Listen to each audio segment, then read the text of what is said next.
ETV ప్రేక్షకులకి నమస్కారం. Triple detergent soap శుభమస్తు కార్యక్రమానికి స్వాగతం.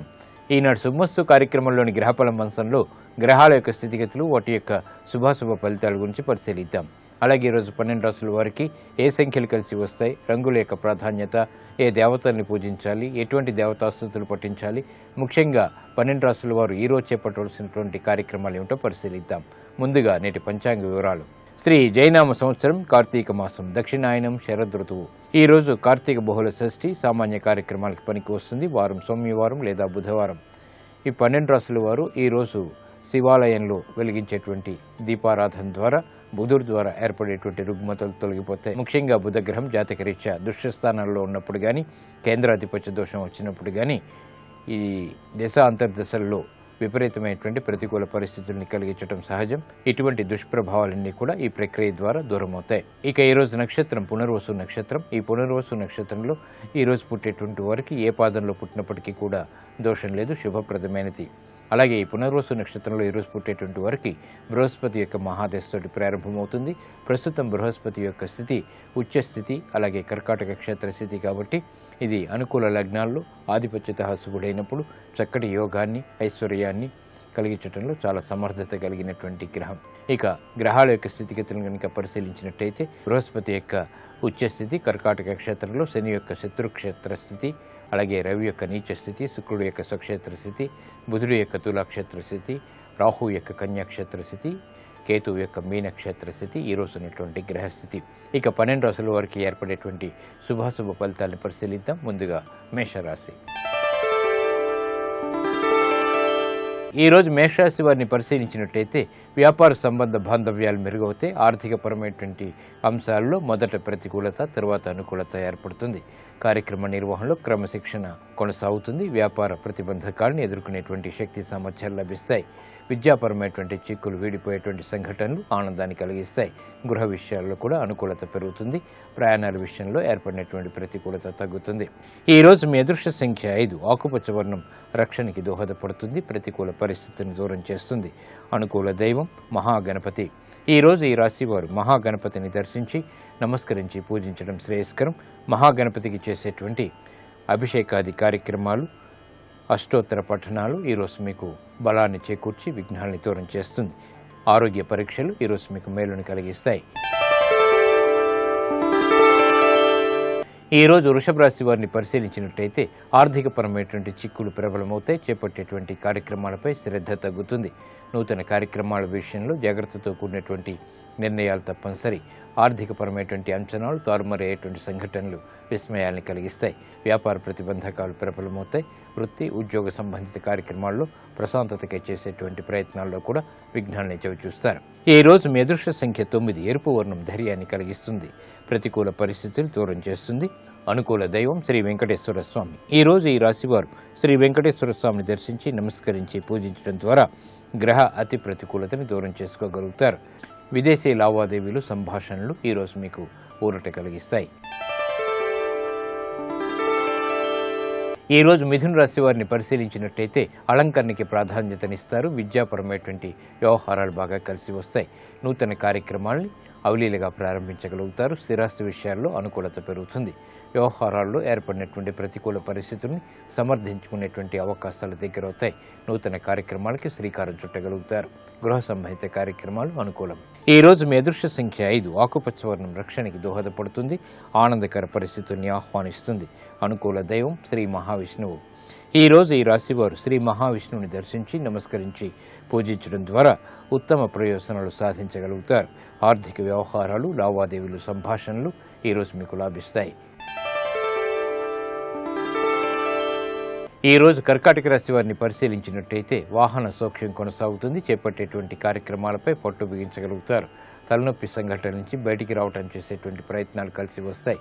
మానసిక క్లేశాలు పెరుగుతాయి, బాధ్యతలు బాగా పెరుగుతాయి. చేపట్టేటువంటి కార్యక్రమాల్లో శ్రద్ధ, ఏకాగ్రత తగ్గుతాయి. విద్యాపరమైనటువంటి వ్యవహారాలు మాత్రం కలిసి వస్తాయి. వాహన విషయాల్లో జాగ్రత్తలు పాటించాలి. ఈ రోజు మీ అదృష్ట సంఖ్య 2. తెలుపు వర్ణం ప్రశాంతతను పెంచుతుంది, ప్రతికూల పరిస్థితుల్ని దూరం చేస్తుంది. అనుకూల దైవం ఈశ్వరుడు. ఈ రోజు ఈ రాశి వారు శివాలయాన్ని దర్శించి ఈశ్వరుడికి అభిషేకాది కార్యక్రమాలు నిర్వహించడం ద్వారా ప్రతికూల పరిస్థితులను దూరం చేసుకోగలుగుతారు. వ్యాపార నూతన నిర్ణయాలు ఈ రోజు మీకు ఆనందాన్ని కలిగిస్తాయి. ఈ రోజు సింహరాశి వారిని పరిశీలించినట్టయితే ఆర్థిక అనుకూలత పెరుగుతుంది. వృత్తి వ్యాపార ఉద్యోగ సంబంధిత కార్యక్రమాల్లో ప్రోత్సాహం లభిస్తుంది. నూతన బాధ్యతలు పెరుగుతాయి. అయినప్పటికీ సక్రమ నిర్వహణ కొనసాగించగలుగుతారు. వ్యాపార ప్రతిబంధకాలను ఎదుర్కొనేటువంటి శక్తి సామర్థ్యాలు లభిస్తాయి. మానసిక ధైర్యం పెరుగుతుంది. ఆత్మవిశ్వాసాన్ని పెంపొందింపచేసేటువంటి కార్యక్రమ నిర్వహణ తద్వారా విజయాలు చేజిక్కించుకోగలుగుతారు. మిత్రుల ద్వారా లబ్ధి చేకూరుతుంది. భాగస్వాములతో మైత్రి కొనసాగుతుంది. ఈ రోజు మీ అదృష్ట సంఖ్య 3. పసుపు వర్ణం త్వరితగతిన శుభాల్ని కలిగిస్తుంది. ఆర్థిక వ్యవహారాల్లో ఆనందకర సంఘటనల్ని ఆహ్వానిస్తుంది. అనుకూల దైవం మహాకాళి. ఈ రోజు ఈ రాశివారు మహాకాళి అమ్మవారిని దర్శించి నమస్కరించి పూజించడం ద్వారా ఉత్తమ విజయాలు సాధించగలుగుతారు. రుణ ప్రయత్నాలు ఈ రోజు మీకు లాభిస్తాయి. ఈ రోజు కన్యారాశి వారిని పరిశీలించినట్లయితే లాభదాయకమైనటువంటి కార్యక్రమ నిర్వహణ వ్యాపారరీత్యా కొనసాగుతుంది. శత్రువులు మిత్రులవుతారు. చేపట్టేటువంటి కార్యక్రమాలపై అసహనం తగ్గుతుంది. వ్యాపార ప్రతిబంధకాలను ఎదుర్కోగలుగుతారు. స్వతంత్ర నిర్ణయాల ద్వారా విజయాలు చేజిక్కించుకోగలుగుతారు.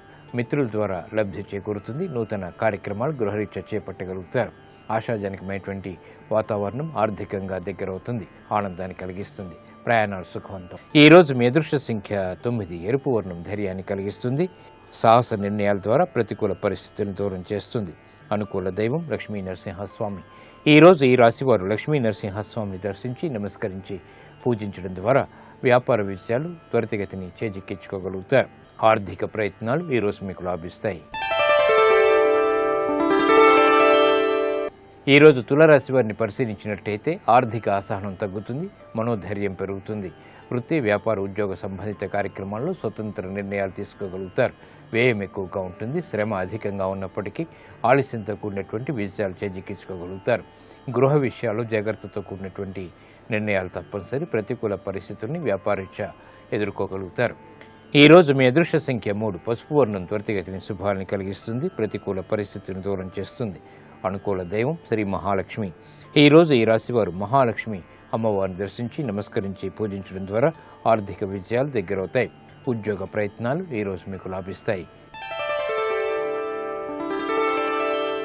ఈ రోజు వృశ్చిక రాశి వారిని పరిశీలించినట్టయితే శారీరక శ్రమ అధికంగా ఉంటుంది. వ్యయాన్ని నియంత్రించలేకపోతారు.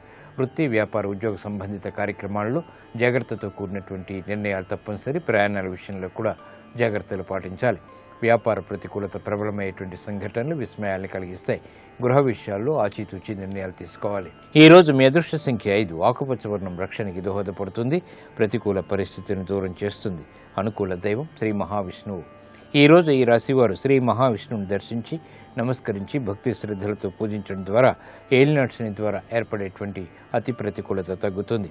విదేశీ సంభాషణలు ప్రక్రియలు లావాదేవీలు ఈ రోజు మీకు లాభిస్తాయి. ఈ రోజు ధనుస్సు రాశి వారిని పరిశీలించినట్టయితే ఆరోగ్య ఖర్చులు పెరుగుతాయి. ఆశించినటువంటి ప్రయోజనాలు వ్యాపారరీత్యా పొందగలిగినప్పటికీ అనిశ్చితి కొనసాగుతుంది. వృత్తి వ్యాపార ఉద్యోగ సంబంధిత కార్యక్రమాల్లో నిర్ణయాలు త్వరితగతిని తీసుకోలేకపోతారు. బాధ్యతలు బాగా పెరుగుతాయి. గృహ సంబంధిత కార్యాల్లో జాగ్రత్తతో కూడినటువంటి నిర్ణయాలు తప్పనిసరి.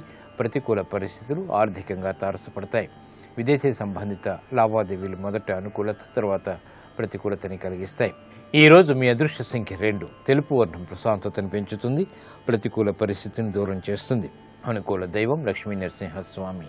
ఈ రోజు ఈ రాశివారు లక్ష్మీ నరసింహస్వామిని దర్శించి నమస్కరించి పూజించడం ద్వారా అష్టమ బృహస్పతి ద్వారా ఏర్పడేటువంటి మానసిక క్లేశాలు దూరమవుతాయి. ప్రశాంతత పెరుగుతుంది. రుణ ప్రయత్నాలు ఈ రోజు మీకు లాభిస్తాయి. ఈ రోజు మకర రాశి వారిని పరిశీలించినట్టయితే ఉత్తమ నిర్ణయాలు తీసుకోగలుగుతారు. బాధ్యతలు బాగా పెరుగుతాయి. వృత్తి ఉద్యోగ సంబంధిత కార్యక్రమాల్లో నూతన అంశాలు విస్మయాల్ని కలిగిస్తాయి. వ్యాపార ప్రతిబంధకాలని ధైర్యంతో ఎదుర్కోగలుగుతారు. భాగస్వాములతో ఏర్పడినటువంటి విభేదాలు వీడిపోతాయి. ఆర్థికపరమైనటువంటి అంశాలు బాగానే కలిసి వస్తాయి. నూతన ప్రోత్సాహం లభిస్తుంది. కార్యక్రమ నిర్వహణలో నైపుణ్యం ప్రదర్శించగలుగుతారు. శుభవార్తలు వింటారు. శుభ సంఘటనలు గృహంలో చోటు చేసుకుంటాయి. ఈ రోజు మీ అదృష్ట సంఖ్య 9. ఎరుపు వర్ణం ధైర్యాన్ని కలిగిస్తుంది. ప్రతికూల పరిస్థితిని దూరం చేస్తుంది. అనుకూల దైవం మహాకాళి. ఈ రోజు ఈ రాశి వారు మహాకాళి అమ్మవారిని దర్శించి నమస్కరించి పూజించడం ద్వారా వ్యవహారాల్లో చిక్కులు విడిపోతాయి. వ్యాపార నూతన ఒప్పందాలు ఈరోజు మీకు లాభిస్తాయి. ఈరోజు కుంభరాశి వారిని పరిశీలించినట్టయితే కోర్టు సంబంధిత వ్యవహారాల్లో ప్రతికూలత తగ్గుతుంది. నూతన కార్యక్రమాలను చకచకా ప్రారంభించగలుగుతారు. పిల్లల విషయంలో శ్రద్ధ తప్పనిసరి. వ్యాపార ప్రతిబంధకాలు కొనసాగుతాయి. వృత్తి ఉద్యోగ సంబంధిత కార్యక్రమాల్లో ప్రశాంతతగా చేపట్టేటువంటి కార్యక్రమాలు సత్ఫలితాన్ని కలిగిస్తాయి. గృహ విషయాలు అనుకూలం. ఈరోజు మీ అదృష్ట సంఖ్య 5. ఆకుపచ్చ వర్ణం రక్షణకి దోహదపడుతుంది. ప్రతికూల పరిస్థితిని దూరం చేస్తుంది. అనుకూల దైవం శ్రీ వెంకటేశ్వర స్వామి. ఈరోజు ఈ రాశివారు శ్రీ వెంకటేశ్వర స్వామిని దర్శించి నమస్కరించి పూజించడం ద్వారా ఉత్తమ ప్రయోజనాలు సాధించగలుగుతారు. కోర్టు సంబంధిత వ్యవహారాలు, ప్రక్రియలు, సంభాషణలు ఈరోజు మీకు ఉపకరిస్తాయి. ఈరోజు మీనరాశి వారిని పరిశీలించినట్టయితే వ్యవహారపు చిక్కుల నుంచి బయటికి రాగలుగుతారు.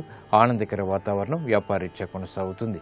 విద్యాపరమైనటువంటి బలం చేకూరుతుంది. నూతన కార్యక్రమాలకి నాంది పలకగలుగుతారు. వృత్తి వ్యాపార ఉద్యోగ సంబంధిత కార్యక్రమాల్లో అనిశ్చితి తొలగిపోతుంది. వ్యాపార ప్రతిబంధకాలను ఎదుర్కొనేటువంటి శక్తి సామర్థ్యాలు లభిస్తాయి. ఈరోజు మీ అదృష్ట సంఖ్య 2. తెలుపు వర్ణం ప్రశాంతతను పెంచుతుంది. ప్రతికూల పరిస్థితులను దూరం చేస్తుంది.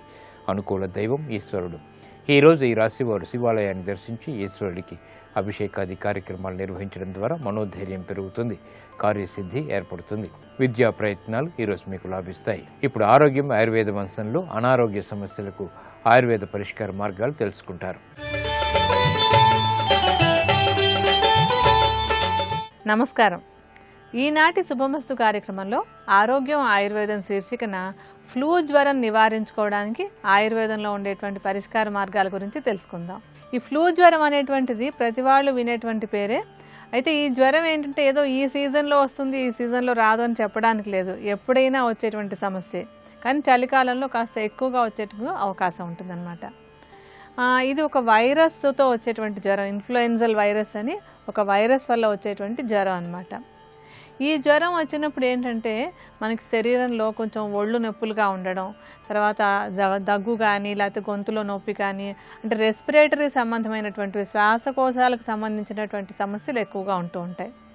ఈ వైరస్ శ్వాసకోశాలకు సంబంధించినటువంటి మార్గాలను ఎక్కువగా ఇన్ఫెక్ట్ చేస్తుంది కనుక ఇటువంటి లక్షణాలు ఎక్కువగా కనిపిస్తాయి. చలి అనేటువంటిది కొద్దిగా ఉంటుంది. అంటే ఎక్కువగా చలి వణికిపోయినట్టుగా ఉండడం కాకుండా కొద్దిగా చలిగా ఉండడం. ఆ తర్వాత ఒళ్ళు నొప్పులే ఎక్కువగా ఉంటాయి. ఒళ్ళు నొప్పులు, తలనొప్పి అనేటువంటి లక్షణాలు, తర్వాత గొంతు, ముక్కు వీటిలలో మంట కానీ నొప్పి కానీ అనేటువంటివి ఎక్కువగా కనపడుతూ ఉంటాయి. అందులో ఏంటంటే అందరికీ తెలిసినటువంటిది ఈ ఫ్లూ జ్వరం ఒకళ్ళ నుంచి ఒకళ్ళకి తొందరగా వ్యాపిస్తుంది అనేటువంటిది. అయితే ఒకరి నుంచి ఒకరికి వ్యాపించడానికి కారణం ఏంటంటే మన నోట్లో ఉండేటువంటి ఆ నీటి తుంపర్లు బయటకు వస్తూ ఉంటాయి కదా, అవి వాటి ద్వారా కానీ లేకపోతే మనం దగ్గినప్పుడో తుమ్మినప్పుడో వచ్చేటువంటి తుంపర్ల ద్వారా కానీ ఒకళ్ళ నుంచి ఒకళ్ళకి ఎక్కువగా వ్యాపిస్తుంది. దగ్గుతున్నా తుమ్ముతున్నా కూడా ఒక రుమాలు కానీ చేతిని కానీ అడ్డం పెట్టుకోవడం అనేటువంటి అలవాటు చేసినట్టయితే కనుక ఇటువంటి వ్యాధులు తొందరగా ఒకరి నుంచి ఒకరికి వ్యాపించకుండా ఉండేందుకు అవకాశం ఉంటుంది. అలాగే ఈ సమస్య వచ్చినట్టయితే కనుక తగ్గించుకోవడానికి మనం ఒక ఆయుర్వేద ఔషధాన్ని తయారు చేసుకోవచ్చు. ఈ ఔషధం తయారు చేసుకోవడానికి మొత్తం 6 మూలికలు కావాలి. అందులో మొదటి 3 ఏమేంటంటే సొంఠి. సొంఠి అనేటువంటిది జ్వరాన్ని తగ్గించడానికి చాలా బాగా ఉపయోగపడుతుంది. అలాగే జ్వరం వచ్చినప్పుడు మన శరీరం లోపల అగ్ని మందగించడం అంటాం. అంటే లోపల జఠరాగ్ని లేదంటే జీర్ణశక్తికి సంబంధించినటువంటివన్నీ కూడా తగ్గిపోతాయి. వాటిని మళ్ళీ సరిచేసినట్టయితే కనుక మన శరీరమే తొందరగా ఈ ఇన్ఫెక్షన్తో పోరాడడానికి అవకాశం ఉంటుంది. సొంఠికి అటువంటి శక్తి బాగా ఉంటుంది. అంటే అగ్నిదీప్తిని చేసి మన శరీరాన్ని శక్తివంతం చేయడానికి తోడ్పడుతుంది. ఈ సొంఠిని కొంచెం చూర్ణంలాగా చేసేసుకుని ఒక 10 గ్రాముల పరిమాణంలో తీసుకోండి. తర్వాత తీసుకోవాల్సినటువంటిది నేలవేము. ఈ నేలవేముకి ఇలాంటి అంటే ఫ్లూ జ్వరాలు కానీ దానిలో ఉండేటువంటి వైరస్లు కానీ వీటిని తగ్గించేటువంటి గుణం చాలా బాగా ఉంటుంది. అంటే వైరల్ జ్వరాలు ఏవైనా కానీ నేలవేముతో కనుక మనం వాడినట్టయితే తగ్గిపోవడానికి తొందరగా అవకాశం ఉంటుంది. ఈ నేలవేముకి విషమ జ్వరాలు ఎటువంటి విషమ జ్వరాలైనా తగ్గించేటువంటి గుణం చాలా బాగుంటుంది అన్నమాట. నేలవేముని నీడలో ఎండబెట్టేసుకుని దీన్ని చూర్ణంలాగా చేసుకోవాలి.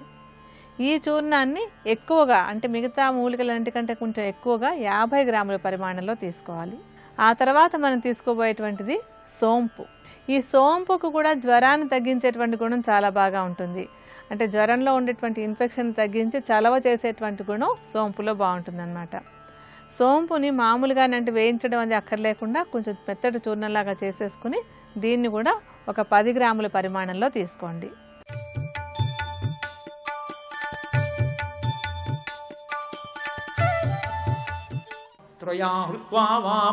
పరిపరితృప్తేన మనసా అని శంకరాచార్యులు వారి సౌందర్యలహరిలో చెప్తూ అమ్మవారికి పరమేశ్వరుడికి 3వ కన్ను ఇద్దరికీ చెందినటువంటి ఆస్తి ఆ త్రిలోచనం. అందుకే కార్తీక మాసంలో వచ్చేటటువంటి తృతీయ నాడు త్రిలోచన గౌరీ వ్రతము అని ఒక వ్రతం.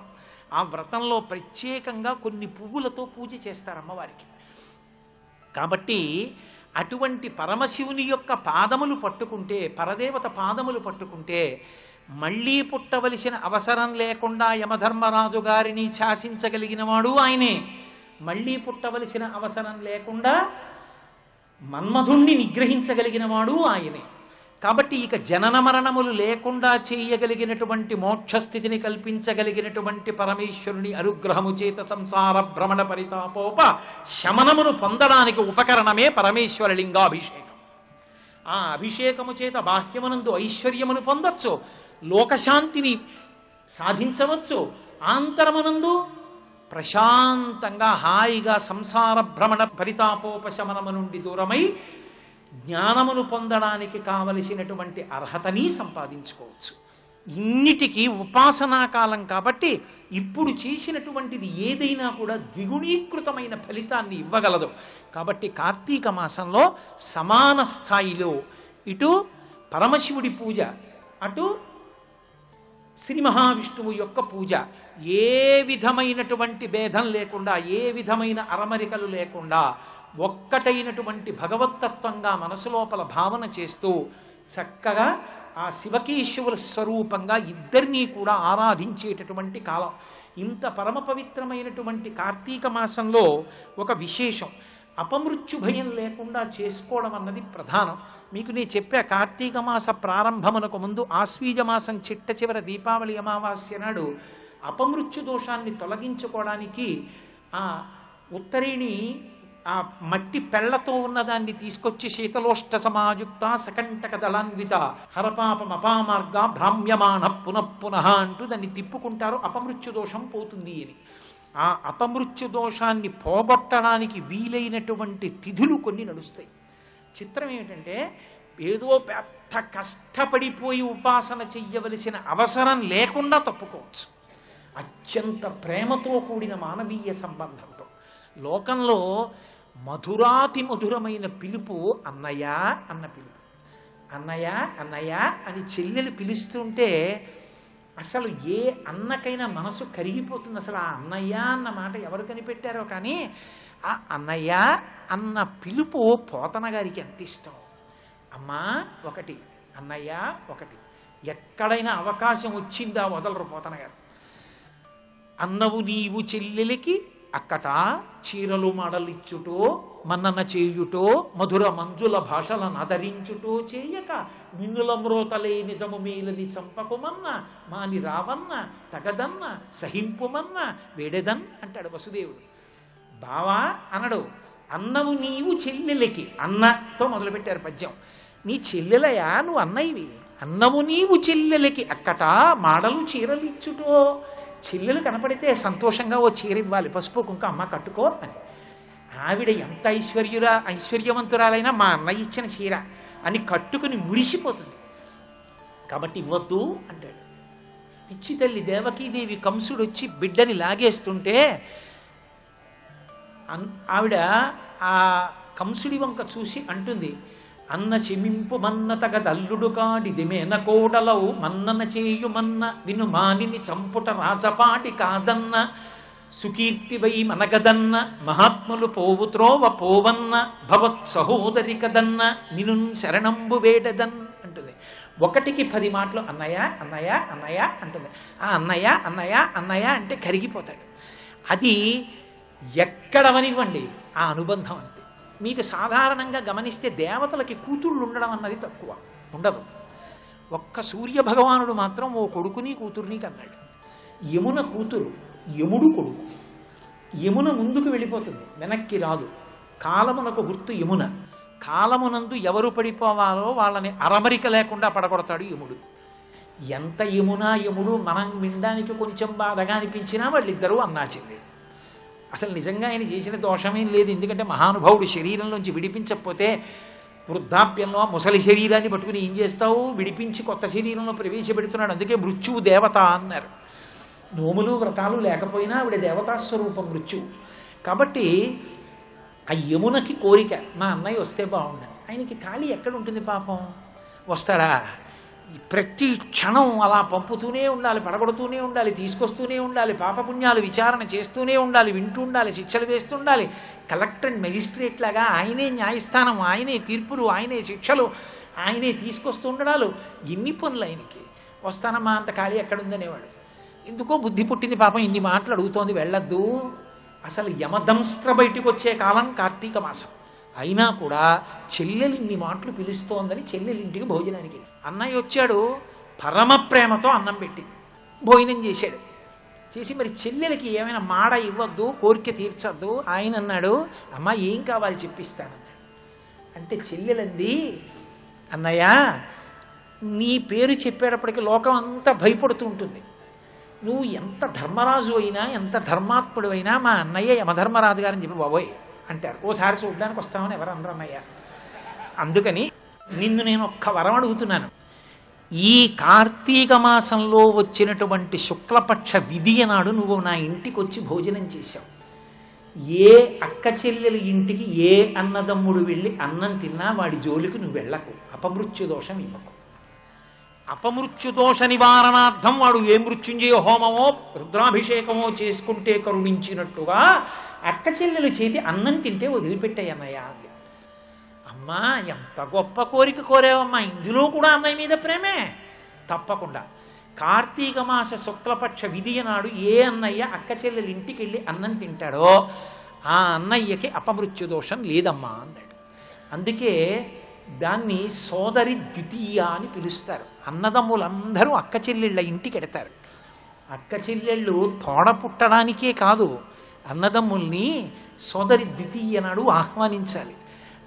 మా ఇంటికి వచ్చి అన్నం తినమని. అంటే ఇంటికి వెళ్ళి అన్నం తిని సంతోషిస్తాడు. ఆ పక్కన వచ్చేటటువంటి తృతీయ భాతృతృతీయ అంటారు. ఆ తదియ నాడు అక్క చెల్లెల్ని ఇంటికి తీసుకెడతారు. అన్నయ్య ప్రేమ అన్నయ్యకి ఉంటుంది కదా, అమ్మా నేను వచ్చాను నాతో రా, ఒక్కరోజు ఉండేదు కానీ బావగారు ఒకసారి మా చెల్లెల్ని పంపించండి అంటే తన ఇంటికి తీసుకెడతాడు. కానీ శాస్త్రంలో ఏమిటంటే అక్క చెల్లెల్ని తీసుకొస్తే మంచిదే. అక్క చెల్లెల్ని తీసుకొచ్చిన అథవా తృతీయ అంటే తదియ తిథి నాడు సువాసిని పూజ చేయాలి. సువాసిని పూజ చేసి మంగళ ద్రవ్యాల్ని బహూకరించాలి. అమంత్రకంగా మీరు చేసినా సరే. అంటే ఒక సువాసిని తీసుకురావడం అంటే ఐదోతనానికి సంబంధించినటువంటి చిహ్నములు ఉన్నటువంటి వారిని తీసుకొచ్చి కూర్చోపెట్టడం మంచిదే. దానితో పాటుగా సువాసినికి కొన్ని లక్షణాలు ఉండాలి. సువాసిని పూజ అని ఉంటుంది. సువాసిని పూజ చేసేటప్పుడు సువాసిని నామములను ఉంటాయి, ఆ నామములు చెప్పాలి. సువాసిని నామములు అంటే భర్తకి సేవ చెయ్యడంలో గొప్ప అనురక్తి కలిగినది, గురుభక్తి పరాయణురాలు, వేదము యందు విశ్వాసమున్నది, ఎప్పుడూ పురాణంలో ఉండేటటువంటి విషయాల్ని వినడంలో అనురక్తి కలిగినది, బంధువుల్ని పోషించేది, అతిథుల్ని పరమ ప్రేమతో మర్యాదతో చూసే లక్షణం ఉన్నది, కడుపున సంతానం కలిగి ఆ సంతానము నష్టము కాకుండా బ్రతికి ఉన్నటువంటి పిల్లలతో సంతోషంగా గడుపుతున్నది, అన్నిటినీ మించి బంధువులకు అన్నం పెట్టడంలో బంధువుల యొక్క పిల్లలు ఇంటికి వచ్చినప్పుడు తన పిల్లల్లా ప్రేమించి పోషించగలిగినది, ఇటువంటి లక్షణములు ఉన్నటువంటి సువాసినికి సువాసిని నామములతో పూజ చేస్తారు. ఆమె పాదములు పళ్ళెంలో పెట్టి కడిగి తీర్థములు లోపలికి పుచ్చుకుంటారు. సువాసిని పాదోదకం అంటే పరదేవతా పాదోదకమే. ఆమెకి జటాబంధనం చేస్తారు. అది సువాసిని పూజలో అత్యంత ప్రధానం. ఓం శ్రీ ఉమామహేశ్వర పరబ్రహ్మార్పణమస్తు. స్వస్తి. కార్తీక మాసం మానవీయ సంబంధములకు ఆటపట్టు, పతాక స్థాయిలో నిలబెట్టగలిగినటువంటి మాసం కార్తీక మాసం. కాబట్టి శివకేశవుల ఆరాధన సమాన ప్రతిపత్తిలో జరుగుతుంది. ఈ ఫ్లూ జ్వరం అనేటువంటిది ఏంటంటే మనకి ఎక్కువగా చలికాలంలో వస్తుంది అనుకున్నాం కనుక ఈ కాలంలో ఎక్కువగా చల్లగాలిలోకి వెళ్లకుండా ఉండడం, ఒకవేళ తప్పనిసరిగా చల్లగాలిలోకి వెళ్ళవలసి వచ్చినప్పటికీ కూడా కొంచెం చెవులు అవన్నీ కూడా బాగా కవర్ చేసుకున్నట్టయితే ఈ జ్వరం ఎక్కువగా రాకుండా ఉండేందుకు అవకాశం ఉంటుంది. అలాగే ఈ కాలంలో కఫదోషాన్ని పెంచేటువంటి ఆహార పదార్థాలు కూడా తగ్గించేసుకోవాలి. అవి తగ్గించుకోవడం ద్వారా కూడా మనం ఈ ఇన్ఫెక్షన్ రాకుండా జాగ్రత్త పడేందుకు అవకాశం ఉంటుంది. ఈ ఇన్ఫెక్షన్ వచ్చినప్పుడు వాడుకోవడానికి మనం ఒక ఔషధాన్ని తయారు చేసుకుందికి 3 మూలికల గురించి చెప్పుకున్నాం. ఆ మిగతా 3 ఏమేంటంటే తులసి ఆకులు. తులసికి యాంటీవైరల్ గుణం అంటే వైరస్ను తగ్గించేటువంటి గుణం చాలా బాగా ఉంటుంది. అలాగే కఫదోషాన్ని అదుపులో ఉంచేటువంటి గుణం కూడా తులసిలో చాలా బాగుంటుంది. ఈ తులసి ఏంటంటే వీలైనంత వరకు తాజాగా అప్పటికప్పుడు ఆకులు తెచ్చుకుని వాడుకుంటే ఉత్తమమైనటువంటి ఫలితాలు ఉంటాయి. ఒకవేళ అటువంటి అవకాశం లేకపోయినట్టయితే కనుక తులసి ఆకుల చూర్ణాన్ని వాడుకోవచ్చు. ఆకుల చూర్ణాన్ని తెచ్చుకుంటున్నట్టయితే కనుక ఒక 10 గ్రాముల పరిమాణంలో తులసి ఆకుల చూర్ణాన్ని తీసుకోండి. ఆ తర్వాత మనకు కావాల్సినటువంటిది లవంగాలు. ఈ లవంగాలకు కూడా కఫదోషాన్ని తగ్గించేటువంటి గుణం చాలా బాగుంటుంది. అలాగే ఈ వైరల్ ఇన్ఫెక్షన్ తగ్గించేటువంటి గుణం కూడా బాగుంటుంది అన్నమాట. లవంగాలను కూడా మెత్తటి చూర్ణంలాగా చేసేసి ఈ చూర్ణాన్ని కూడా 10 గ్రాముల పరిమాణంలోనే తీసుకోండి. ఇందులో మనం వేసుకునేటువంటి ఆఖరి ద్రవ్యం దాల్చిన చెక్క. ఈ దాల్చిన చెక్క కూడా లవంగాల లాంటి గుణాలే ఉంటాయి. అంటే ఇది కూడా కఫదోషాన్ని తగ్గిస్తుంది, వైరస్ని నశించేలాగా చేసేటువంటి గుణం కూడా బాగుంటుంది. దాల్చిన చెక్కను కూడా మెత్తటి చూర్ణం చేసేసుకుని ఈ చూర్ణాన్ని కూడా 10 గ్రాములే తీసుకోండి. అంటే ఈ ఔషధంలో మనకి నేలవేము తప్ప మిగిలినవన్నీ కూడా 10 గ్రాములే ఉన్నాయి. నేలవేము మాత్రం 50 గ్రాముల పరిమాణంలో తీసుకున్నాం. ఈ మూలికల చూర్ణాలన్నింటినీ కలిపేసి ఒక సీసాలో పోసి ఉంచుకోవాలి. ఈ చూర్ణాన్ని ఏం చేయాలంటే మనకి ఒకవేళ ఆల్రెడీ ఫ్లూ జ్వరం వచ్చినప్పటికీ లేకపోతే చుట్టుపక్కల ఫ్లూ జ్వరం ఉన్నటువంటి వాళ్ళు ఉన్నప్పటికీ కూడా ఈ ఔషధాన్ని వాడుకోవచ్చు. సుమారుగా ఒక 1/2 చెంచాడు చూర్ణాన్ని తీసుకుని దాన్ని ఒక కప్పు నీటిలో పోసుకుని అంటే ఈ చూర్ణాన్ని వేసుకుని దాన్ని మరగనివ్వాలి.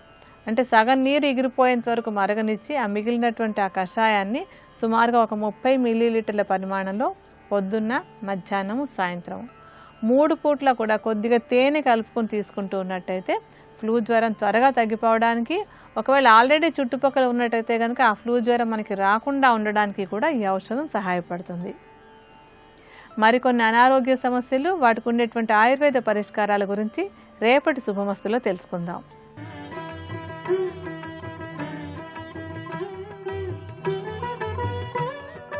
త్రిబులెక్స్ డిటర్జెంట్ సోప్ శుభమస్తు కార్యక్రమంలో శుభయోగం శీర్షికకి స్వాగతం.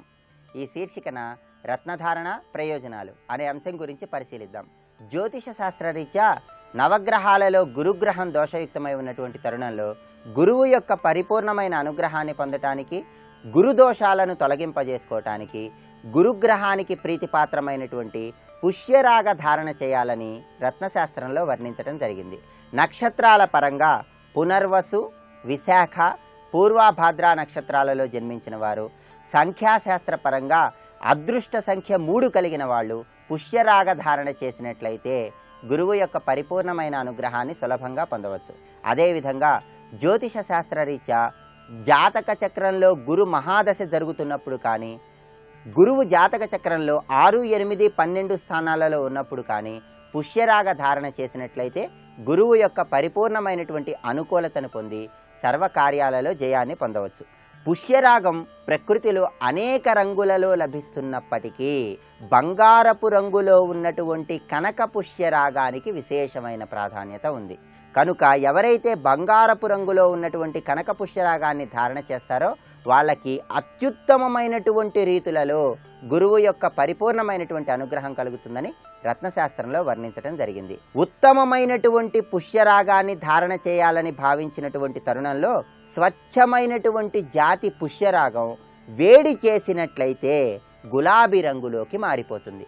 తర్వాత దాన్ని చల్లబరిచినప్పుడు తిరిగి దాని సహజ సిద్ధమైనటువంటి రంగులోకి వస్తుంది.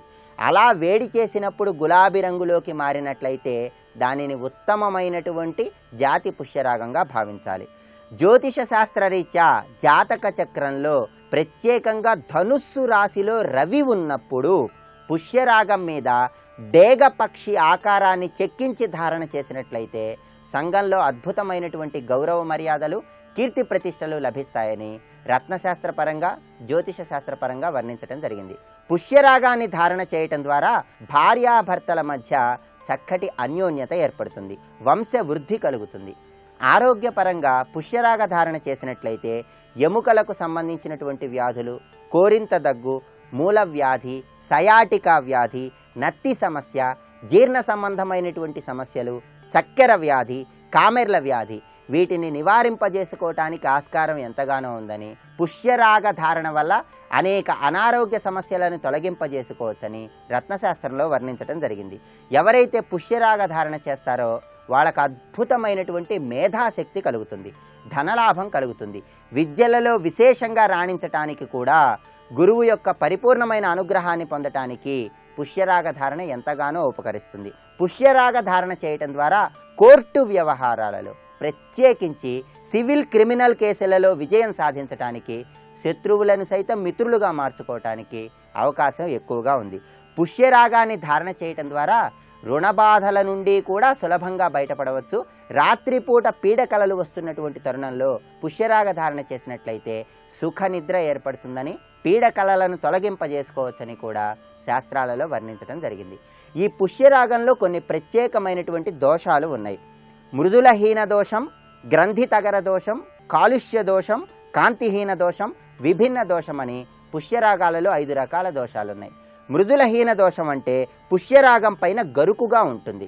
అలాగే గ్రంథి తగర దోషము అంటే పుష్యరాగం తక్కువ బరువులో ఉంది, పైనంతా బుడిపెలు ఉంటాయి. అదేవిధంగా కాలుష్య దోషము అంటే పుష్యరాగం లోపల పైన నల్లటి చుక్కలు మనకు కనిపిస్తాయి. అలాగే కాంతిహీన దోషం అంటే పుష్యరాగం వివిధ రంగులలో ప్రకాశిస్తూ కాంతిహీనంగా మనకు కనిపిస్తుంది. ఇక చివరగా విభిన్న దోషము అంటే పుష్యరాగాన్ని పరిశీలించినట్లయితే దాని పై భాగంలో పగుళ్ళు, లోపలి భాగంలో చారలు కలిగి పొరలు పొరలుగా విడిపోయినట్లుగా కనిపిస్తుంది. కనుక ఈ 5 దోషాలు లేనటువంటి పుష్యరాగాన్ని ధారణ చేసినట్లయితే గురువు యొక్క పరిపూర్ణమైన అనుగ్రహాన్ని పొందవచ్చు.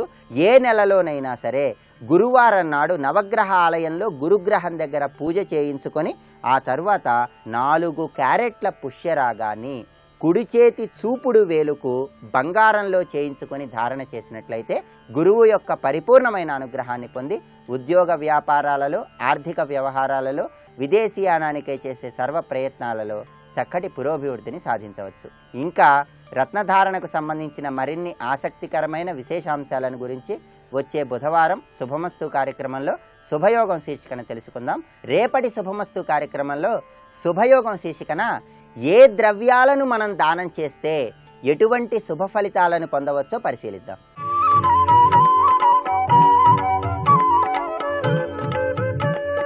ఈటీవీ ప్రేక్షకులకు నమస్కారం. ట్రిప్లెక్స్ డిటర్జెంట్ సోప్ శుభమస్తు కార్యక్రమంలో నక్షత్ర యోగానికి స్వాగతం. పుష్యమయ నక్షత్రంలో జన్మించడం ద్వారాగా దేవగణం వస్తుంది. అసలు దేవగణంలో పుడితే చాలండి. దేవ, మనుష్య, రాక్షస అనే 3 విభాగాల్లో దేవగణంలో జన్మించడం ద్వారా పరిపూర్ణమైన దైవ శక్తి సహజ సిద్ధంగా పుట్టుకతోనే వస్తుంది. ఇది మన చేతిలో ఉందా? లేదు, మన అమ్మ చేతిలో ఉంది. అమ్మ ఏ రోజున మనకి జన్మనివ్వాలో ఆ అమ్మ అనుగ్రహం వల్ల, ప్రకృతి వల్ల మనకు లభిస్తుంది. పూర్వజన్మ సుకృతం చేత పుష్యమి నక్షత్రంలో జన్మిస్తాం. పుష్యమిలో జన్మిస్తే చాలు, వాళ్ళు పవిత్రులు, జ్ఞానులు. పుష్యమి నక్షత్ర జాతస్య గుణాః సర్వజ్ఞః. గొప్ప మాట ఇది, సర్వజ్ఞత్వం. ఈ సర్వజ్ఞ పదము ఇంద్రుడికి తప్ప ఎవరికి లేదు. ఎందుకంటే బృహస్పతి చెప్పేది వినాలి, అగ్ని చెప్పేది వినాలి, ఈ అష్టదిక్పాలకుల్లో ఈశ్వరుడు చెప్పేది వినాలి, ఉపేంద్రుడు చెప్పేది వినాలి. విని అర్థం చేసుకుని అధికారాన్ని ఉపయోగించాలి అంటే సర్వజ్ఞత్వం ప్రసాదించారు దేవతలు ఇంద్రుడికి. ఇంద్రుడంటే రాజు. ఆ ఇంద్ర అధికార యోగం ఈ 3వ పాదం పైన విశేషంగా ప్రవహిస్తోంది. 3వ పాదంలో జన్మించడం ద్వారాగా కళాప్రియత్వము, కళాభోగము, యంత్ర శాస్త్రములు యందు పట్టు, అలాగే కళారంగములలో విశేషంగా రాణిస్తారు. చతుషష్ఠి కళల్లో ఏ కళకు సంబంధించిన ఉద్యోగాన్నైనా సరే ఇట్టే అర్థం చేసుకోగలరు. విశేషంగా చిత్రకళ, అలాగే వాక్కు కళ, వాక్ సంపద, వాగ్భూషణం, దేన్నైనా మాట్లాడగలరు, ఎటైనా మాట్లాడగలరు, ఇటు మాట్లాడగలరు, అటు మాట్లాడగలరు. ఇది మంచి అని చెప్పగలరు, దానికి వ్యతిరేకంగా కూడా మాట్లాడగలిగినటువంటి వాక్సంపద వాళ్ళలో ఉంటుంది. తార్కిక దృష్టి, దార్శనిక దృష్టి పరిపూర్ణంగా ఉంటుంది. శుచిగా, శుభ్రంగా, కుటుంబ సభ్యుల యందు పరిపూర్ణమైనటువంటి ప్రేమాభిమానాలు అధికంగా ఉంటాయి. శుక్రుడు కదా ఇక్కడ మరి. అందులో దేవగణం శుక్రుడు, రాక్షసాంశ శుక్రుడు వేరు, దేవాంశ శుక్రుడు వేరు. ప్రతిదాన్ని వినియోగించుకోవటం, అనుభవించటం, ధర్మము బాగా తెలిసి ఉంటుందండి. మూడో పాదం సర్వశాస్త్ర ప్రవక్తారం అని భార్గవుడు యొక్క వచనం కాబట్టి విద్యా విషయముల యందు పరిపూర్ణమైనటువంటి శక్తి కలిగి ఉంటారు. చదువు బాగా వస్తుంది, ఉద్యోగాన్ని తొందరగా పొందుతారు, వివాహం కూడా తొందరగా చేసుకుంటారు, పిల్లలు తొందరగా పుడతారు. మాకు ఇప్పుడే పిల్లలు ఎందుకండి, నిదానంగా కంటాము అని అనటానికి వీల్లేదు. మూడో పాదం సౌభాగ్యవంతమైనటువంటి కుటుంబ వృద్ధి శుక్రుడు యొక్క అంశ కాబట్టి. దేవ బృహస్పతి యొక్క యోగం, బృహస్పతి శుక్రుడు ఇద్దరూ రక్షిస్తున్నటువంటి పెద్ద పెద్ద చదువులు, ఐఏఎస్, అలాగే పరిపాలన కలిగినటువంటి విశేషమైనటువంటి విద్యా విషయాలు బాగా అబ్బుతాయి. ధనాన్ని అనుభవిస్తారు, సంపాదించడం కంటే ఎక్కువగా అనుభవిస్తారు. వీళ్ళు అనుభవించేటటువంటి అనుభూతి ఎవరికీ ఉండదు. అంతటి లక్ష్మి కటాక్ష యోగం. అదృష్టవారాన్ని పరిశీలన చేస్తే శుక్రవారం అదృష్టవారం, మహాలక్ష్మి కటాక్షం వీళ్ళకి విశేషంగా ఉంటుంది. వీరి శరీరం యందు బంగారపు ఆభరణాలు విశేషంగా ఉంటాయి. బంగారు ఆభరణాలతో అలరారుతూ ఉంటారు. అంతేకాకుండా వీరి గృహాలు కూడా సౌందర్యవంతంగా అలంకరణయుక్తంగా ఉంటాయి. కారులు అధికంగా ఉంటాయి. వాహన యోగం విశేషంగా ఉంటుంది. శుక్రుడు భోగాంశ, శూరత్వము, ప్రతి పనిలో ముందుంటారు వీళ్ళు. పుష్యమి నక్షత్రం, అందులో శనికి సంబంధించినటువంటి దశ యోగం కూడా ఉంది. అందులో జీవప్రాణి స్వభావాన్ని పరిశీలిస్తే మగ గొర్రె, ఇది గొర్రె యొక్క లక్షణాలు విశేషంగా ఉంటాయి. అంటే మేక లక్షణాలు, మేక గొర్రె ఈ రెండు కూడా ఒకే సంబంధమైన జీవప్రాణులు.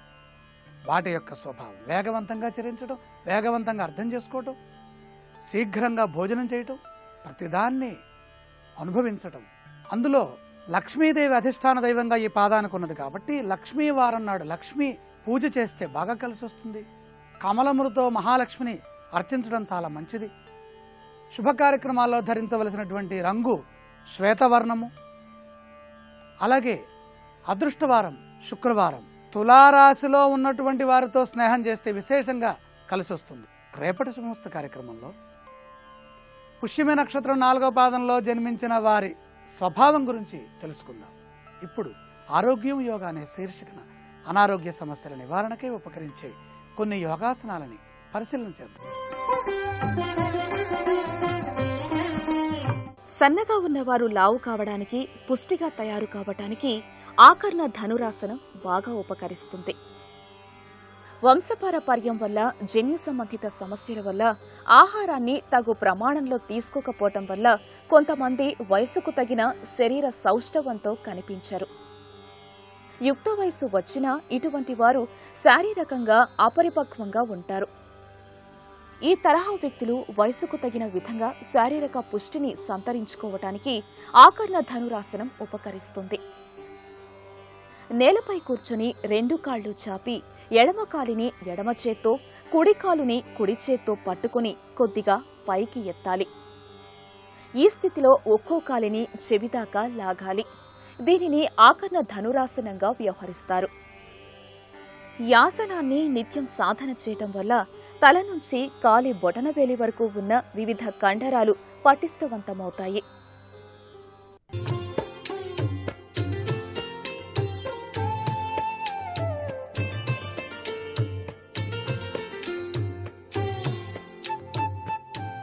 ట్రిపుల్ డిటర్జెంట్ సోప్ శుభమస్తు కార్యక్రమంలో గృహబలం అంశానికి స్వాగతం. గృహమే స్వర్గసీమగా భావించేటువంటి వాళ్ళు, గృహంలో నివాసం ఉండేటువంటి వాళ్ళు తమ ఆర్థిక స్థితిగతుల్ని పెంపొందించుకోవడానికి అనేక రకాలైనటువంటి మార్గాలు అన్వేషించేటువంటి వాళ్ళు, భూములు మొదలైనటువంటి స్థిర చరాస్తుల్ని కొనుగోలు చేయటానికి బుధుడు అనుకూలంగా ఉండి తీరాలి. గ్రహచార రీత్యానే కాకుండా ఆ ఇంటి యజమానికి బుధాదిత్య యోగం గనక ఉన్నట్లయితే అతను నిర్మించినటువంటి గృహం కూడాను చాలా చక్కటి యోగవంతమైన సత్ఫలితాన్ని ప్రసాదిస్తూనే ఉంటుంది. అయితే గృహం కట్టడానికి భూమిని కొన్న తదుపరి ఏదో అవాంతరాలు రావటం, ఎన్నాళ్ళు పోయినప్పటికీ గృహం కట్టలేకపోవటం కూడాను బుధుడు యొక్క బలం తగ్గటమే అవుతుంది అనేటువంటి విషయాన్ని గుర్తెరగాలి. ఈ కార్తీక మాసంలో బుధుడి యొక్క ప్రభావం బాగా ఉండటానికి శివానుగ్రహం కూడా కావాలి. కాబట్టి బుధవారం నాడు తప్పనిసరిగా గోమాతకు పచ్చని గడ్డి తప్పనిసరిగా తినిపించడం, మీరు కొనుగోలు చేసినటువంటి భూమి, పొలం లేక గృహానికి సంబంధించినటువంటి భూమిలో అయినా సరే ఎప్పుడూ ఖాళీగా ఆ స్థలాన్ని ఉంచకుండా ఆ స్థలంలో తులసి తోట, తులసి మొక్కల్ని నాటించటం లేక ఆకుకూరల్ని పెంచడం, ఇవన్నీ కూడాను త్వరగా మీ కోరిక నెరవేరటానికి బుధ యోగరీత్యా కూడాను చక్కటి సత్ఫలితాన్ని పొందడానికి ఆస్కారం ఎంతగానో ఉంటుంది. ఇక మానవ జీవితంలో గ్రహాల యొక్క ప్రభావం ఎంతగానో పనిచేస్తుంది. కాబట్టి సూర్యోదయం అయ్యాక 2 గంటలు గడిచిన తర్వాత ఆకుపచ్చని వస్తువులు, ముడిపెసలు అనేటువంటివి ఈ మాసంలో దానం చాలా విశిష్టవంతమైంది. కాబట్టి ఆ దానం కనుక చేసినట్లయితే చాలా చక్కటి సత్ఫలితాన్ని త్వరగా పొందడానికి ఆస్కారం అధికంగా ఉంటుంది అనే విషయాన్ని ముఖ్యంగా గుర్తెరగాలి. ఈ కార్తీక మాసంలో ఉత్తరేణి మొక్క ఎక్కడైనా సరే లభ్యపడితే ఆ మొక్కకు నీరు పోయటం మరవకండి. ఉత్తరేణి మొక్కకు గనక నీరు గనక పోసినట్లయితే విశిష్టవంతమైనటువంటి బుధబలం పెరిగి తీరుతుంది. మీరు గృహాన్ని కట్టడానికి సంకల్పం పరిపూర్ణ సిద్ధిని పొందడానికి కూడా ఆస్కారం ఉంటుంది. అందుకే ఉత్తరేణి కొమ్మతో దంతధావనం చేయటం కూడాను సర్వే సర్వత్రా శుభదాయకం అని చెప్పేసి మనకు శాస్త్రాల్లో చెప్పారు. సోదరి, కోడలు వంటి కుటుంబ స్త్రీ సభ్యులతో సత్సంబంధాలు బాగా కలిగి ఉండటానికి వారిని ఆదరించటం, ఈ భగినీ హస్త భోజన రీత్యా సోదరుడు సోదరి ఇంటికి వచ్చి భోజనాది కార్యక్రమాలు నిర్వహించడం, వన భోజనాలు అనేటువంటివి కుటుంబ సభ్యులతో కలిసి చేయటం, ఇలా గనక చేసినట్లయితే వనమంతా కూడాను పచ్చగా ఉంటుంది. కాబట్టి ఆకుపచ్చ చెట్లతో విరాజిల్లేటువంటి ఆ తోటలో విష్ణుమూర్తిని పూజ చేసి ఆ శివపరమాత్మ భజనలు చేస్తూ చక్కగా షడ్రసోపితమైనటువంటి పదార్థాలన్నింటినీ కూడాను అరటి ఆకులో భోజనం చేయటం వలన బుధుడు దివ్యవంతమైనటువంటి అనుగ్రహ కటాక్ష వీక్షణాలని ప్రసరింపజేసి ఆ గృహంలో ఉన్న యజమానికి కానీ, ఇంటి ఇల్లాలకి కానీ, లేక పిల్లలకు కానీ ఏదైనా బుధుడికి సంబంధించిన దోషం ఉంటే అది తొలగిపోయి చక్కటి వ్యాపార అభివృద్ధి, చక్కటి భూ సంపద, చక్కటి అనేక విషయ పరంపరల ఆలోచనల్ని కూడా ప్రసాదించేటువంటి విశిష్ట వైనం ఈ యొక్క బుధవారం నాడు కార్తీక మాసంలో మనం ఆచరించేటువంటి ఈ చెట్ల పెంపకం వెనకాలను, వన భోజనాల విషయ వెనకాలను, అలాగే సత్సంబంధీకులను ప్రేమ, ఆప్యాయత, ఆదరణతో ఆదరించేటువంటి విధి విధానం వల్లను, అలాగే శివార్చన, విష్ణార్చన చేయటం, విష్ణు భగవానికి తులసి మాలను సమర్పించటం, పరమేశ్వరునికి తుమ్మి పూలు, తెల్ల జిల్లేడు పూలు సమర్పించటం కూడా విశేషవంతమైనటువంటి సత్ఫలితాన్ని కలిగింపజేసి గృహబలరీత్యా కూడాను చక్కటి ఆరోగ్యకరమైనటువంటి వాతావరణాన్ని ఆ కుటుంబం యావత్తు కూడాను సంప్రాప్తింపచేసుకోవడానికి ఆస్కారం అధికంగా ఉంటుంది సుమా అనేటువంటి విషయాన్ని ఇక్కడ మనం గుర్తుపెట్టుకోవాలి. అంతేకాకుండా నానవేసినటువంటి పెసలు, ఆ పెసల్ని సర్వదేవతా స్వరూపమైనటువంటి గోమాతకు ఈ కార్తీక మాసంలో బుధవారం నాడు గనక సమర్పించినట్లయితే చక్కటి యోగవంతమైనటువంటి బుధాదిత్య యోగం పట్టి తీరుతుంది. మరికొన్ని ముఖ్య విషయాలు రేపటి శుభమస్తు కార్యక్రమంలో తెలుసుకుందాం. ఇప్పుడు ఆరోగ్యం యోగా అనే శీర్షికన అనారోగ్య నివారణకు ఉపకరించే యోగాసనాలు ఏమిటో చూద్దాం. సన్నగా బక్కపల్చగా ఉన్నవారు శారీరక సౌష్ఠవాన్ని పొందటానికి ద్విహస్త విస్తృత బేకనాసనం కూడా ఉపకరిస్తుంది. నేలపై బోర్లా పడుకొని కుడి చేతిని కుడి పక్కకు చాపాలి, ఎడమ చేతిని ఎడమ పక్కకు చాపాలి. గడ్డాన్ని నేలకు తాకించాలి. మోకాళ్లని నేలకు తాకించి నడుము భాగాన్ని పైకి లేపాలి. ఈ ఆసన సాధన వల్ల శరీరంలో ముఖ్యమైన కండరాలన్నీ బలోపేతమవుతాయి.